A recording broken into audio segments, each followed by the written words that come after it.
Good evening, students. Today we'll continue with the next topic, that is about water. As you know, water is an important natural resource and water is for all. It is neither yours nor mine, but it is for all. Everybody must or should get his or her share of clean water, whether it is for drinking, whether it is for washing, whether it is for keeping yourselves clean. So everybody should have access to clean water. Now if you talk about it as a natural resource, it is the basic necessity of life. Without water you cannot survive. So it is the basic necessity of life, used for different purposes. You can see the slide here that it is used for agriculture, it is used for transportation, it is used for construction activities, it is used to make roads, it is used to store water in dams. So basically water is a useful substance, and it is also a habitat for aquatic organisms. For the organisms which live in water, water body is its home, like a fish. For a fish, water is a home. For a dolphin, water is its home.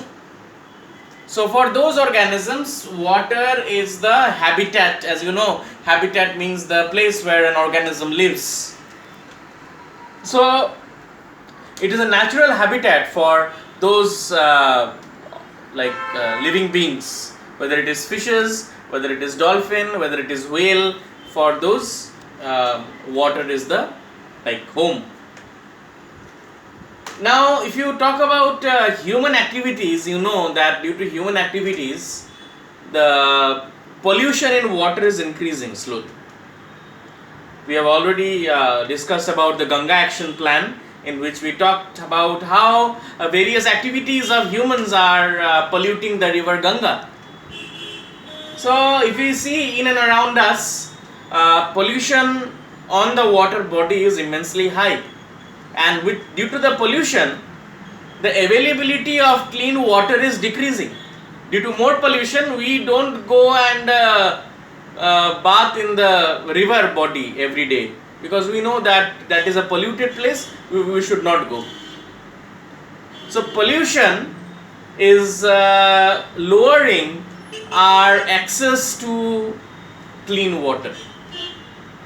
So basically we should not pollute water, because as I said, water is a resource for all, and everybody should get access to clean water, whether it is for drinking, for washing, for bathing, whatever it is. Now the next topic that we will deal is about dams. If you see the picture here, you can see some pictures here. These are pictures of some dams, and as you know, dam is a huge structure built on top of a water body. It can store water. The dam is such a structure which can store water in at times of need. It can store water, it can block water. At times of need, it can use the water resources. So we'll talk about the advantages of dams first. The advantages of dams are very important. Now the first advantage of a dam is irrigation of crops. As I said, the dam can store water. Since dam can store water, so you can use it at times of need. Whenever there is no rainfall, you can use the water from the dams for irrigation of crops. In many places in India, you know that rainfall is not continuous, or during the harvest season maybe rain did not occur. So what will happen to those crops? So irrigation of crops can be done by the use of dams. Secondly, since dams can store water, you can produce electricity from that water. That type of electricity is called as hydroelectricity. Hydroelectricity means electricity produced from water. So dams are very important. That means since you can produce electricity, so it is a very important natural resource. But construction of dams, like, it is a artificial activity, man-made activity. Dams are not nature did not create them. It is not a natural resource. It is an artificial resource, but it is a resource because since it is a resource, you can use it for various purposes. So production of electricity is a advantage the dams are giving us. Since dams can store water in times of drought, when there is no rainfall in a particular town or city, or if there is scarcity of water in a particular town or city, the dams can supply water to those dams and cities, to those cities and towns. And as I also said, that dams can store water. If you have excess water in a particular area, it can store water also. So since it can store water, so it can also be used for controlling floods.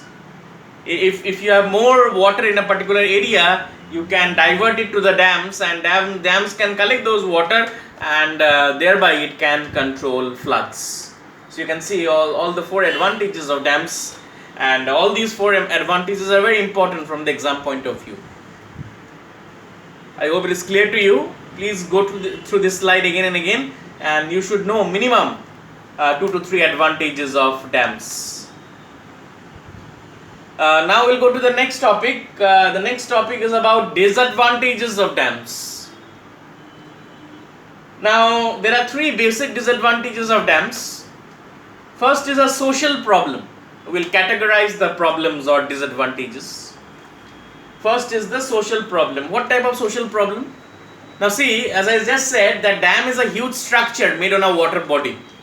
So in order to make a dam on a river or on a water body, you have to remove a large population from that area.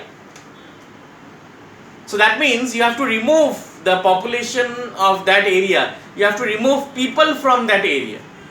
If you remove people from a particular area, say you want to construct a dam at a particular place where 100 people live. Now if 100 people live there, you have to remove those 100 people, then only you can make that dam there. So that means you have to displace a lot of population. So if you have to displace a lot of population, where will they go? You have to make arrangements for their living also if you send them somewhere else. That is the responsibility of the government. So that is a social problem. Since dams basically it removes a lot of people from a particular area, which is a social problem definitely. Next is the economic problem. As I just said, the dam is a huge structure. So making of dam or construction of dam requires a lot of money, a lot of public money. So since a lot of public money is involved, so definitely it is an economic problem for the government. Though government will gain benefits later, but at the time of making, crores and crores of rupees are required. So a lot of public money is involved in a dam, in construction of a dam rather. The third is the environmental problem. Why environmental problem? As I just said, that in order to make a dam you have to clear a large area. If you have to clear a large area, other than the people, you have to cut the trees also in that area. If you have to cut the trees in that area, that means you are doing deforestation of that area. So since you are doing deforestation of that particular area, that is definitely an environmental problem. So deforestation of that area, if you do deforestation, finally you are damaging the biodiversity of that area also. As you know, biodiversity, they all live in the forest, they all live in the trees. So environmental problem, when you write about environmental problem, you have to write about deforestation, plus you have to write about loss of biodiversity also. Please remember this concept. So these three disadvantages are again also very important from the exam point of view.